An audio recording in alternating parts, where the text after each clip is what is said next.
My guest today is Ciarán Murray. Ciarán is the founder and CEO at Olas, an open protocol for sharing, interrogating, and aggregating trustworthy information. Hey, welcome to the show. Thanks very much, Andy. Thank you indeed. Thank you for coming. Hey, let's do what we do at the beginning of the show, Ciarán. It'd be really cool if you could introduce yourself. Would love to hear, some of your personal and professional background. What have you been doing in the lead up to founding Olas? Yeah, sure. I guess you could call me a crypto OG. I've been in the space since 2011. Well, I bought my first Bitcoins in 2011, but I don't know if you can call myself in the space since then, but I caught the bug. And I've been working in one shape or form in the industry since 2012. Prior to that, my background academically is kind of social sciences, political science, economics. I happened to be working in the European Commission in trade and economics capacity when somebody sent me the Bitcoin white paper in 2011 time. And I think within 6 months, I quit my job. I did an over-the-counter trading business for a while. I was living in London, and it was the UK was early adopters of instant bank payments. So people who wanted Bitcoins quickly would pay a little premium for that through the UK. So I was able to buy a Bitstamp and sell at 3% extra or something like that. So I had a business like that for a while until that closed because a lot of other people cottoned onto it. Then I also was a researcher in many of the early crypto projects. I was heavily involved in Ethereum in the early days. And then I set up a consultancy, advised a number of projects. And then about 3 or 4 years ago, I got an itch to build something myself. I assembled a team, which is still pretty much the same team, actually, that exists now. And we built a synthetic assets protocol. For your listeners who don't know what synthetic assets are, they're cryptocurrencies that track the value of other things that exist off chain. So it could be anything that has a number, like how many days in a year it's going to rain, or anything, how many goals Messi's going to score in a season. And you can trade these peer to peer without a brokerage or anything like that. We built it, proof of concept, launched it, and we're doing a liquidity mining program. And as we're doing that, the regulatory environment, because these things are heavily regulated in TradFi, it turned kind of, a lot of our competitors started getting subpoenas and stuff, and we were like, I don't need that in my life. So we sunsetted it after the 6-month liquidity mining program. But it was a success. We had a moderate success. We locked up 6 figures, and there was no hacks or anything like that, which is always a bonus in crypto. And then as we were winding that down, I kind of had my head turned by another idea I've had for a long time as well, which was doing a decentralized media platform. A number of things had to fall into place for that to happen. It's not just blockchains that make this work. There was a lot of other things. Proof of unique human, for example, is one, and that's literally we only have solutions for that very recently, and a few other things. So I noticed basically that all the pieces of the jigsaw had fallen into place, and we pressed go on that about 2 years ago now, maybe a little bit less. And we were in stealth for quite some time, designing all the mechanisms, and now we're out in the open, and we're going to do a competition soon and launch next year. Very nice. Very nice. Thank you, Ciarán. We could talk probably for a whole podcast just about early days of Bitcoin, 2011. That's early by any standard. Maybe we can circle back to that. But look, let's jump into Olas then. So a protocol for trustworthy information. So it sounds simple, but it's kind of quite a big idea actually, and it's a little bit difficult sometimes to get your head around it. So however you want to explain it, just give us the kind of the top level summary of what you're trying to do here. What is the big idea? Well, I guess when you're in the Web3 world, you always have a Web2 target, and our target is basically news platforms, from local news all the way to the most trusted market platforms like Bloomberg. We want to basically take those guys on in a Web3 format. So obviously it would be an ownerless platform. We've noticed that traditional media is struggling outside of the big players. Local news outlets are shutting down, are getting bought up and getting consolidating under centralized editorial review in some place that's far away from their community. And it's becoming an ever concentrated industry. We believe a lot of that is the problem with that is the revenue model. Ads just aren't cutting it for so many publications anymore. And there's also a limit to how many subscriptions people will take out. So if you're New York Times, yes, you can attract and maintain subscribers, but if you're smaller outlets, you're going to struggle. So long story short, traditional revenue models of media are not sustaining the industry. We believe in the future, it's not viable right now, but we believe in the future tipping is going to be massive because of the way things are going with Web3 in terms of the financial aspect. You will be able to have cash-like payments. So it's like you're walking by a busker on the street now and you go, that's a really good tune, I'll throw them $1. Or if you're on social media right now, you like a post, you just like, it's a click. We believe in as soon as 5 years, when you scroll to the bottom of a media article, your bank account's going to be on the blockchain. You will have various controls. You won't be able to do this with $1,000 because you will make sure you've designed your smart contracts that you can't just click $1,000 just for security, but you might allow yourself to do payments up to $5 or something like that with single click. So we believe if you have no paywall and experience unpolluted by ads, that people will read and get to the bottom of a news article and go, you know what, I'll tip that 20 cents. And when you consider this is a decentralized platform, the journalist, although there will be collaboration and a certain amount of revenue sharing going on, the vast majority of this revenue is going to flow to the journalist. So we believe it'll be a lot more lucrative. It will free journalists up to spend more time doing high quality work rather than chasing the click as they do now. With tips, you have to get clicks as well because it's all about readership, but we have pre-funding as well. We're going to have quadratic funding competitions. So that releases journalists, takes a lot of pressure away once you know the funding for your writings there in advance.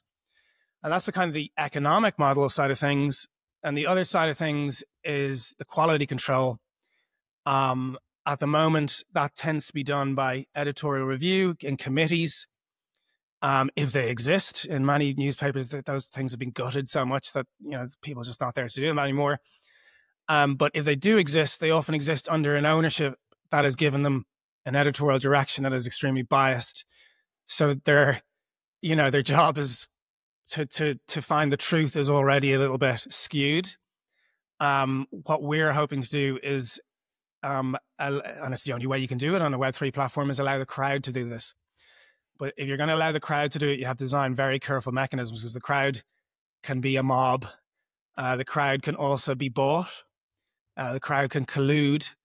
And if you don't carefully design things to bring the truth to the top, extract the truth or extract wisdom from the crowd correctly, you will actually end up recreating the current system, but worse because it'll be opaque.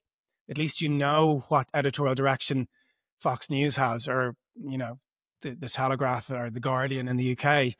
I know which way they all lean, and my eyes are open on it. If you have an open platform that's ostensibly independent, but you have people behind the scenes pulling the strings, that wouldn't be great either. So we spend a lot of time designing mechanisms for quality control. And then I guess the last aspect, we're taking on the three things we're taking on: is the revenue model, quality controlled in a different way, and then the censorship resistance aspect, which is inherent, of course, to Web3. Not in our parts of the world, we happen to be fortunate enough to live in places with freedom of the press, but in huge majority of the world, in fact, journalists live in fear if they want to criticize their governments. And we believe we can offer them a platform where they can use pseudonyms and maintain their reputation, carry their reputation over from their main ID, and also their government can't take the article down because it's on a decentralized platform. So to sum up the three things, it's revenue model, quality control, and censorship resistance are the three big kind of wins we're hoping to make. Got it. Thank you, Ciarán. So, in terms of the revenue model, then, so there's, I mean, you kind of talked about a number of different things, from the tipping to maybe automatic payments, crypto payments, quadratic funding. So, quadratic funding is often pitched as a way to fund public goods, right? So, how would you be useful for you to actually explain what quadratic funding is, and then talk about how Olas would implement or integrate quadratic funding in a way that supports open information ecosystems, and maybe how do you think about this in terms of, is it scalable for decentralized media versus more traditional funding models? Yeah, sure. So because of the way our quality control works is every time a journalist writes an article, they have to stake money on it, so they've skin in the game, and then it gets they publish it what we call optimistically, hoping they've done their job right. And that part of that stake is a bounty for people to fact check and find something wrong. So they know when they're posting, they're literally asking people to find fault with it. So the idea is they do their job really well. But if you're starting out as a journalist and you've no money, you won't be able to, you've no money to stake. So that'd be terrible as well. So we need to have funding mechanisms that allows journalists to have a pot that they are ready to then stake on their work. So as soon as you have that, you need pre-funding mechanisms. And then we believe quadratic funding is a really promising solution to more equitable funding for, as you said, public goods. And information is very much a public good in our view, and certainly will be in our platform because it's not going to be paywalled. And the idea, if I could sum up quadratic funding in a one-liner, it's a cross between democracy and markets. So in market, it's $1, one vote. So the more dollars you have, the more influence you have. In democracy, it's one person, one vote.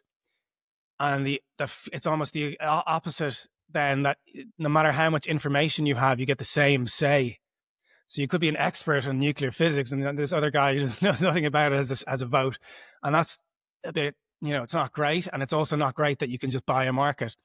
So quadratic funding tries to merge these two things. So it's every vote is $1, but every time you spend another dollar, it scales quadratically. So it gets more and more expensive to try and influence this market. And that's essentially it. So in our use case, and that's quadratic voting. I've summed up. It scales quadratically. Quadratic funding is Vitalik's twist on this, which is a really cool thing for funding public goods, is that you have this big pot that is there to match fundraising. And then the fundraising, so a journalist goes out to the community and goes, I want to write on cricket in New Zealand. And they get 100 people to give them $1. And they're competing for this matching pool. And that somebody else gets $100 as well, but only from one person. The person who got it from many people will get far more money from that matching pool because of this quadratic logic. So it's much more connected to the community. The amount of people who've donated to you matters a lot more than the money you got, basically. And this is how we hope to enable journalists to get funding in advance.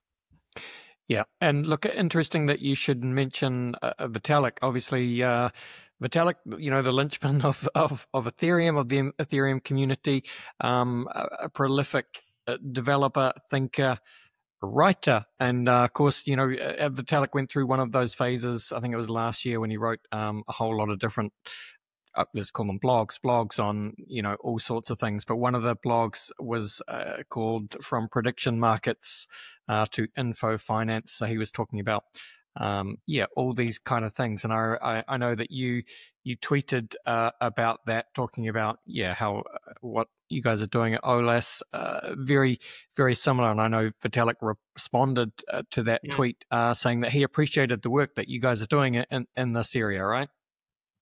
Yeah, it was a nice pat on our back. My colleague was in Chiang Mai, in Megazoo. I think it's kind of one of those little pop-up developer cities. Cities would be a stretch, but you know what I mean. Yeah. And he was presenting, and Vitalik happened to be there, and he was impressed. So it was great. That was on a particular part of our protocol, a thing called Bayesian truth serum, which is a novel market design to deal with essentially subjectivity.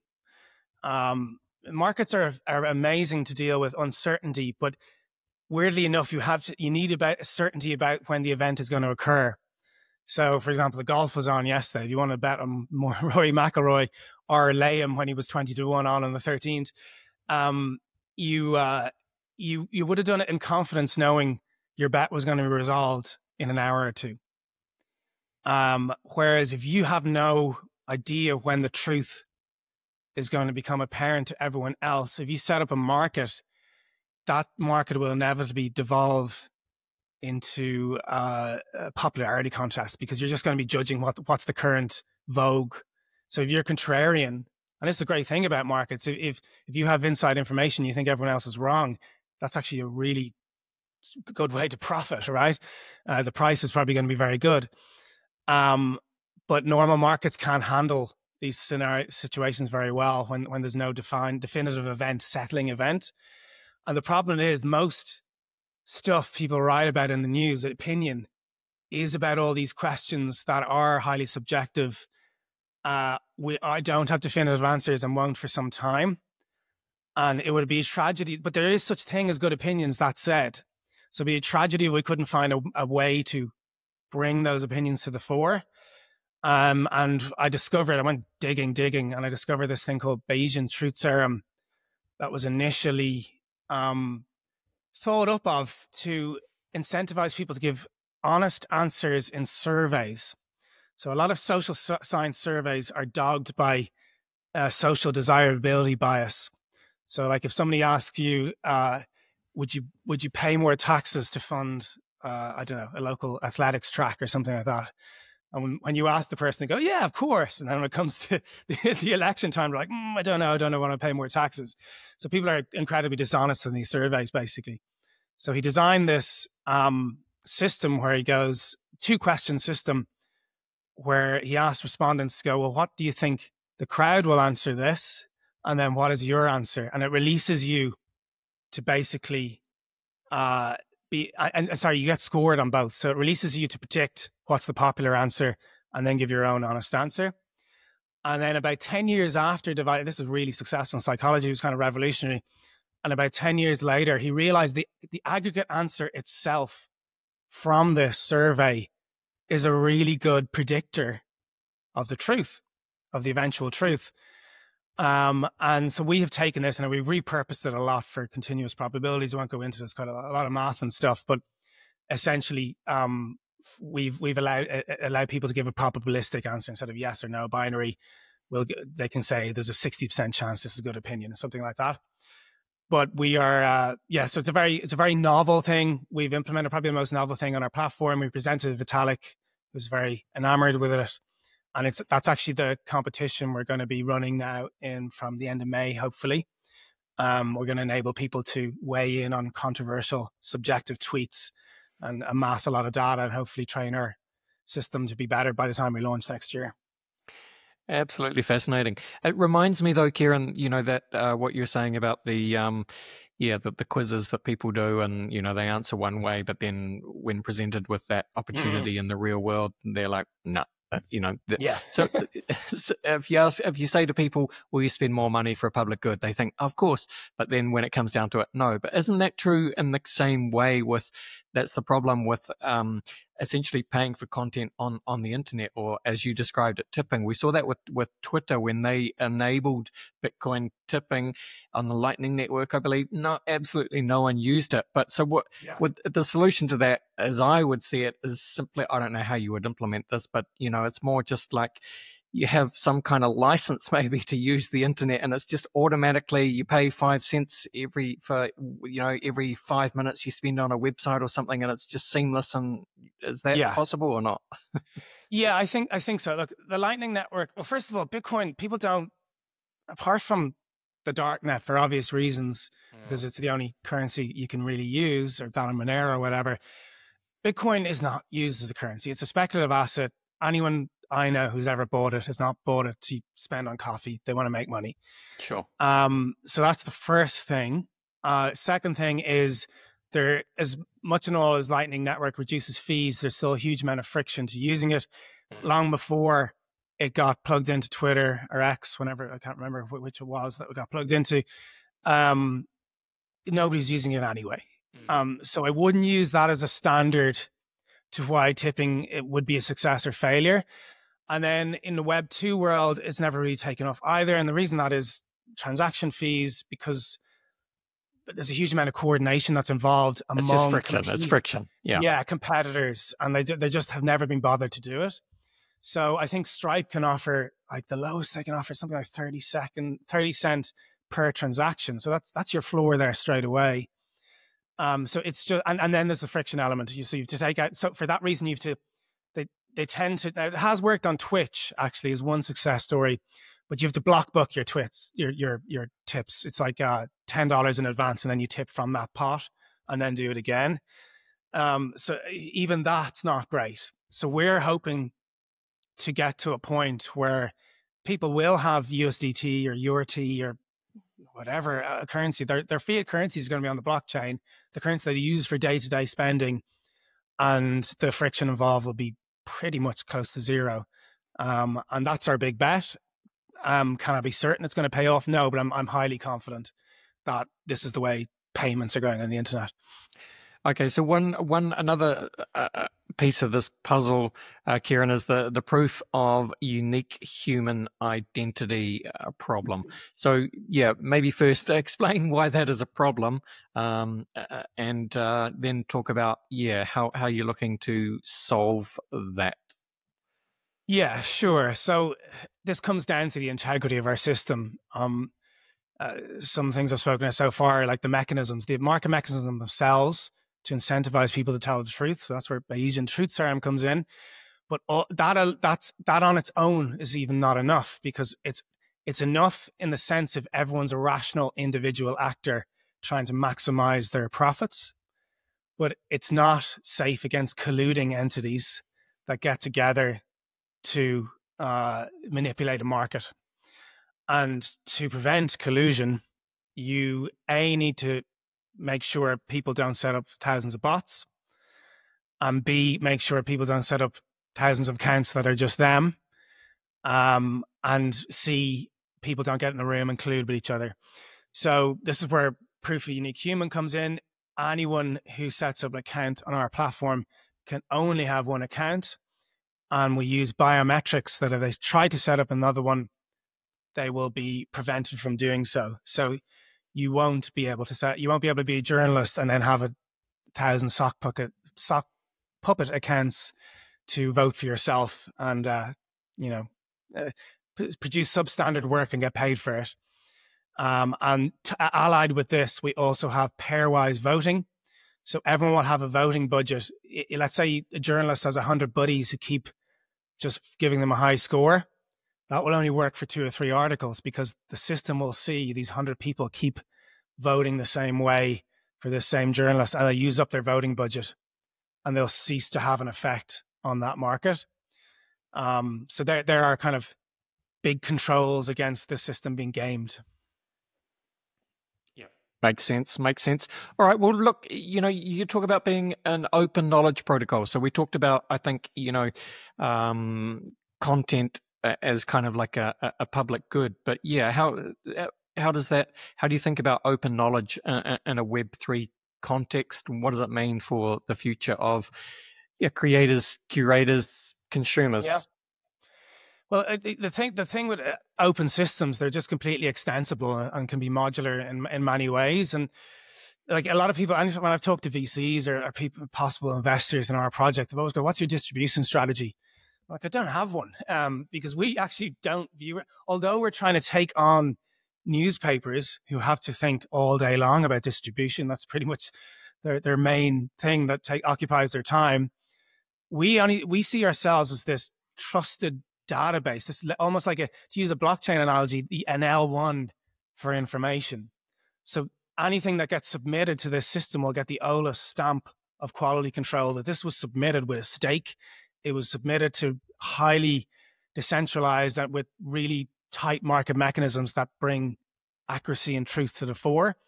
and you can trust it. And then upon that open base, people can curate. And this is just a massive database of articles from all across the world, across any type of subject matter. That's not accessible to the reader. So on top of that, people can construct their own publications, and the reader might construct it themselves. They might just tell an algorithm, anytime this journalist writes an article, I want it in my daily publication. Anytime there's an article on this topic, in this area, et cetera, and they might have about actually 5 or 10 different publications they read a day, and that can be an algorithm. Or also you have just, I guess, the equivalent of what our editors are in the world today, that will be sifting through these articles themselves and go, you know what, I'll put this in my daily publication, and they will come to an arrangement with journalists where they'll take a, I don't know, 10% cut or something of their revenue, and they'll handle the distribution.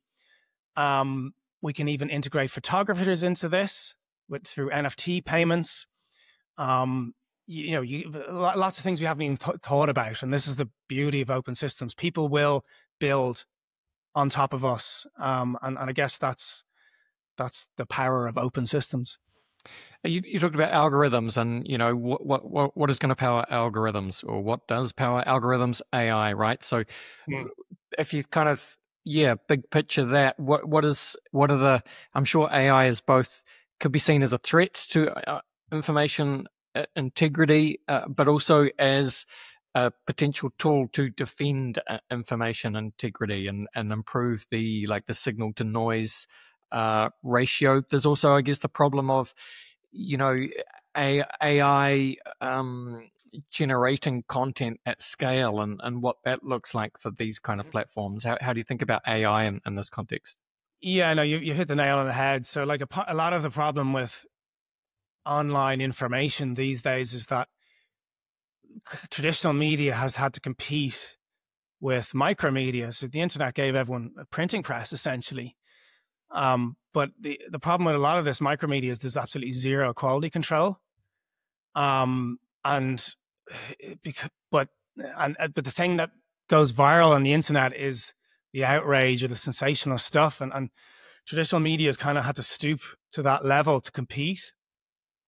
And I think AI is going to make that even worse, because it just makes it so trivially easy.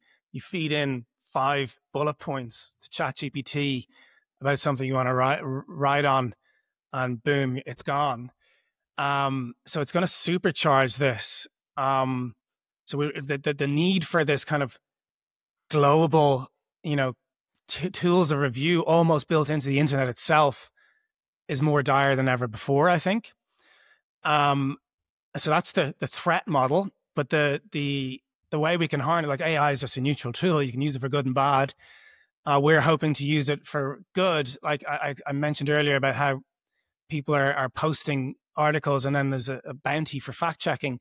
We expect a huge amount of that fact checking is going to be done by AI, and we hope it is, in fact, because the AI can do the fact checking the milliseconds that article is published.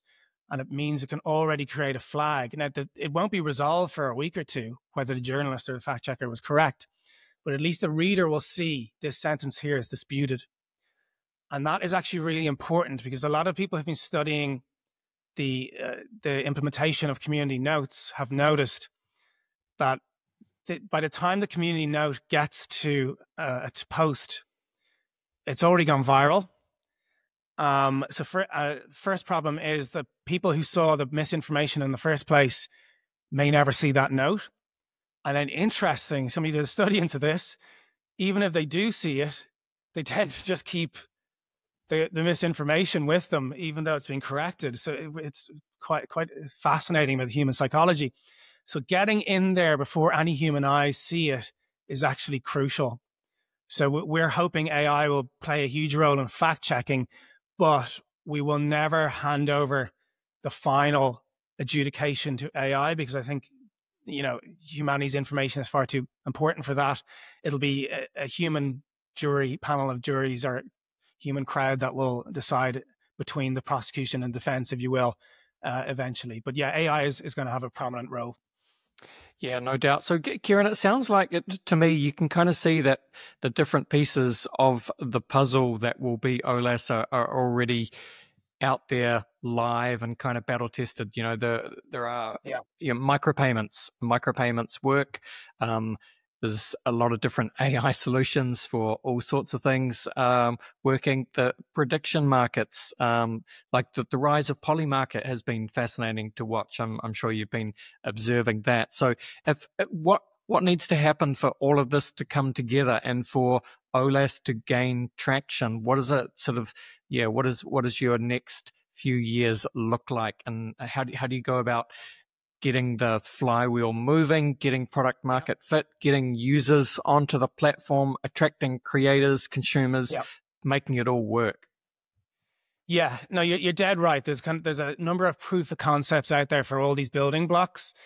Now we've had to make, although we're prediction markets in the grand sense, broad sense, ours are very different to what traditional prediction market, because we have to protect against collusion and because since the dawn of time, people have tried to control media platforms because it brings a lot of power.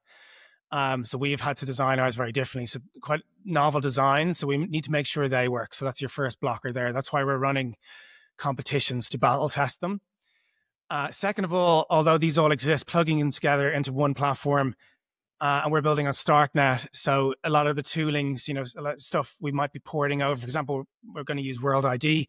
That has to be bridged across. We need to make sure that's secure. So all this stuff will take time. But from the technological side of things and just the build side of things, I think a year to maybe slightly over a year to 18 months is a realistic launch time. And then getting, traction. There's the chicken and egg problem there. Who comes first, the producers or the demand side? In our view, the supply is what matters most. So and this is the beauty of tokenization, for the first 3 years, we're essentially, because all this future quadratic funding competitions tipping, that's the long-term goal. But we believe bank accounts on the blockchain are still a minimum of 5 years away. So we need to have this stopgap system between when the consumer subsidizes media to until then. So what we're going to do is just traditional rules. Investors do it. And tokenization is a really good way of doing that. We can just essentially do what mining. So journalists can mine coins for the first 3 years. This is how we attract product. And obviously then there's the bounty side. So then comes the demand, because you actually get, first time in history, you can actually profit from reading the news. You don't just need to be a comment warrior in the comment section. You can actually get paid for your contributions. And then we'll gradually take that training wheels off and transition to the long-term model. And of course, there's a token, or not so much a token, but a stable coin involved in the ecosystem, right, Ciarán? Yeah. That's probably a few versions down the road. Certainly not version 1, maybe right. Version 2, definitely version 3. And that is kind of your final fallback. We envisage the main currencies on this are going to be fiat stablecoins that are backed, like USDC. There's going to be backing in a bank account somewhere. And they will be far the most main used currencies, because that's what people, live on. Their day-to-day expenses are in their local currencies. Yeah. But we want this fallback that is both stable and both not tied to any government or financial system, that just in case the governments ever turn against journalists for doing their job, we can't bank on a scenario where the press will always be free everywhere in the world. And we just want this currency that the journalists can go, this can't never be seized. And that's why that will exist, basically. And it's also another reason for to hold Olas. You can earn an interest on that if you're staking it, and to issue the stable coin. So that there's an economic reason for it as well. Yep, makes sense. All right. Well, look, fascinating stuff, Ciarán. So, yeah, I think what you're doing is pretty amazing. Great looking project with the best of intentions. So just for people that are interested in keeping up with what you guys are doing, building, just maybe describe what the next kind of iterations of the rollout look like, and tell people what for people who want to be involved, keep up to date, what should they do and where should they go? Yeah, absolutely. So any information you want to find out about Olas is on olas.info, our main webpage. There's also a link to the forums there and very extensive technical docs if you're into that sort of thing, like 30,000 words or something. We're on X as well, at Olas_protocol. Follow us there, and we hope to be announcing in around a month, maybe 6 weeks, a way to get involved in a competition where you can participate in these Bayesian truth serum surveys about viral tweets or X posts or whatever it may be. And if you score well, you will earn reward tokens that, when we launch our version 1, will be convertible for real Olas. So you can help us refine our scoring mechanisms and get rewarded for it. So keep a lookout for that. Yes, indeed. And the website again, folks, olas.info. And look, Ciarán's right about the docs, the docs go deep. And, it's just fascinating, because the whole philosophy on everything from, tipping, micro tipping, and, the pros and cons, and, how to be a content contributor, a curator, a fact checker, a judge, a donor, a reader. It's all there. Economic model, information markets, overview, history of, etc. It's all there. Ciarán, it has been fascinating talking to you today. Thank you so much for coming and spending some time with us. We're not quite done, though. I like to finish each show with a very quick round of, crypto conversation hot takes. Are you up for it? Yeah, sure. Go for it. All right, so I'm just going to run some questions at you, Ciarán, and just give me your honest answers, hot take style, if you like. Sure. Yeah, question 1 for you. Let's just bring it back to Bitcoin 2011. You said at the beginning of the show, I think you're working in government. Forgive me, I forget exactly what you were doing. Yeah, at the European time. Commission in DG Trade, which is very back in vogue with the current trade wars. But yeah, that's where I was. And so 2011, someone gives you the Bitcoin white paper, and you, for all intents and purposes, were like, I'm going to quit my job, I'm all in on Bitcoin. That was very early to do such a bold move. What was it that captured your heart or spirit, if you like, about the Bitcoin white paper back then? It wasn't immediate, actually. I was immediately blown away by the idea. There's a huge economics element to it. So, I was into computers, but I never studied them, never worked in computers in any shape or form, but just was into tech. But there's a huge economics element to this as well. That's what makes it work, essentially, which really grabbed me. But it was always just theory in my head. There's no way it was going to. I had no way of knowing it was going to succeed.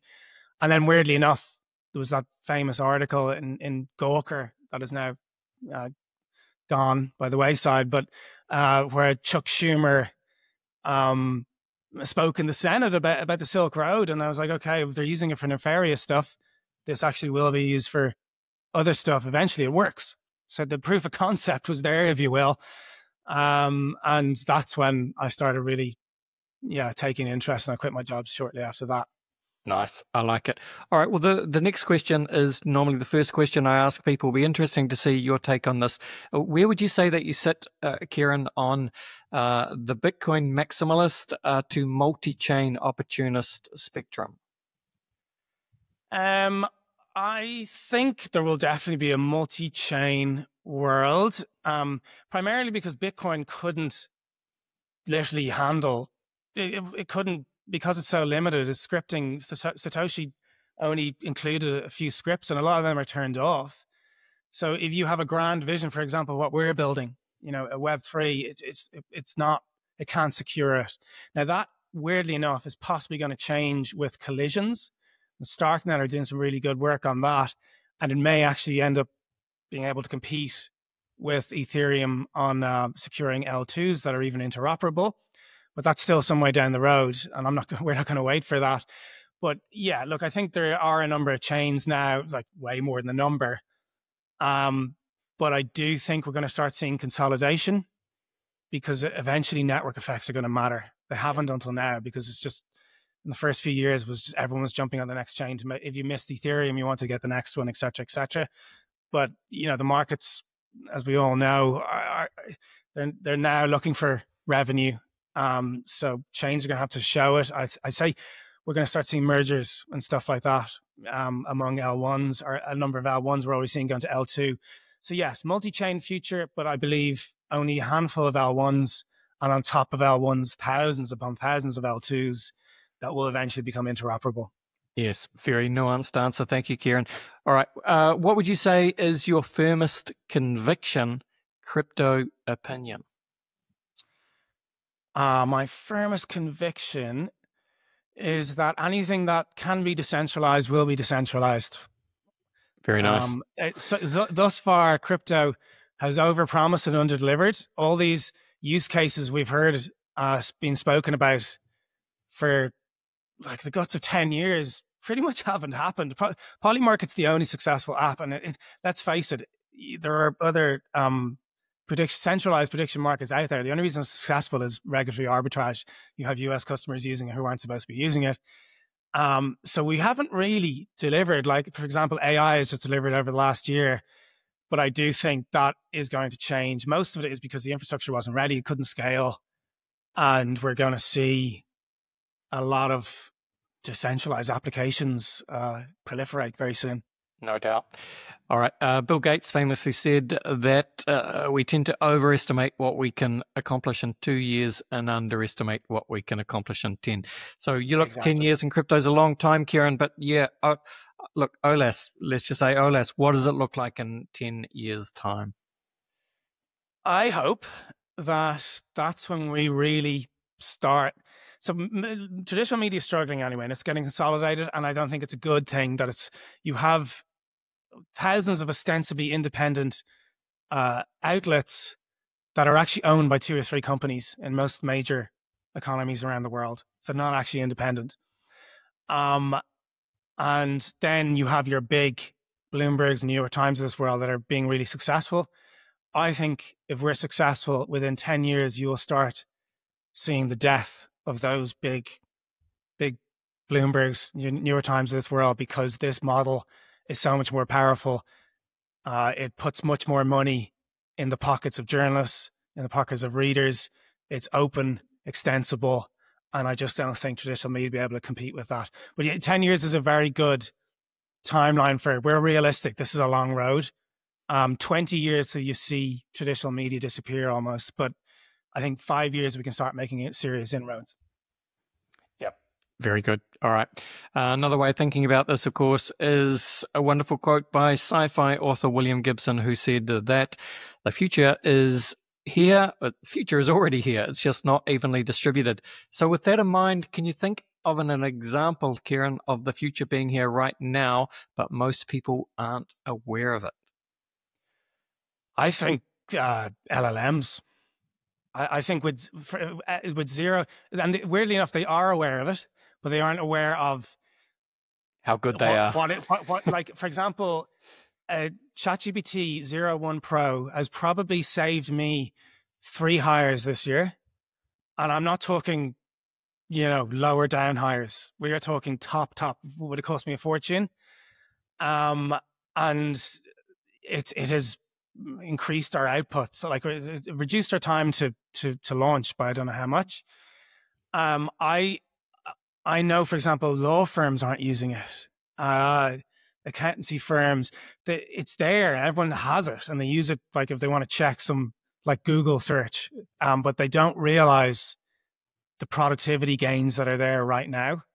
And that's why I think, although if everyone harnessed this right here, right now, you could probably see something like 5, 6, 7, 8% GDP growth, even in developed countries.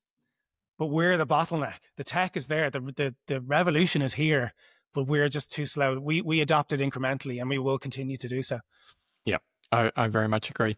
All right, final question for you, Ciarán, is what is your favorite science fiction book, film, or TV show?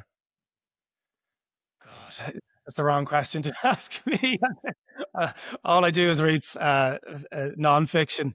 His favorite science fiction is probably Blade Runner. Yep. Can't argue with that. I do see though, Okay. yeah, Blade Runner. There's a new version, new season of Black Mirror out on Netflix. I see, which is always a good time. But yeah, Blade Runner. Okay. Cannot fault Blade Runner. All right, this has been a lot of fun, Ciarán. Thank you so much for coming on the show and spending some time with us. Just close it out by, again, directing people to the Olas website, share anything you'd like about what's coming up, and shout out your X profiles and so on. Yeah, sure. So once again, olas.info is our website. We have a number of blog posts for a kind of higher level intro to what we're doing, which would be a nice addendum to this podcast. Then get involved in the forum if you have any questions. And yeah, that's where you can find it. Oh, I'm on Twitter as well, Ciarán Murray. I tweet a lot more than the Olas account does, so maybe worth giving me a follow. And that's basically us. Awesome. Thank you so much, Ciarán. All the best, and bye for now. Cheers. Thank you, Andy.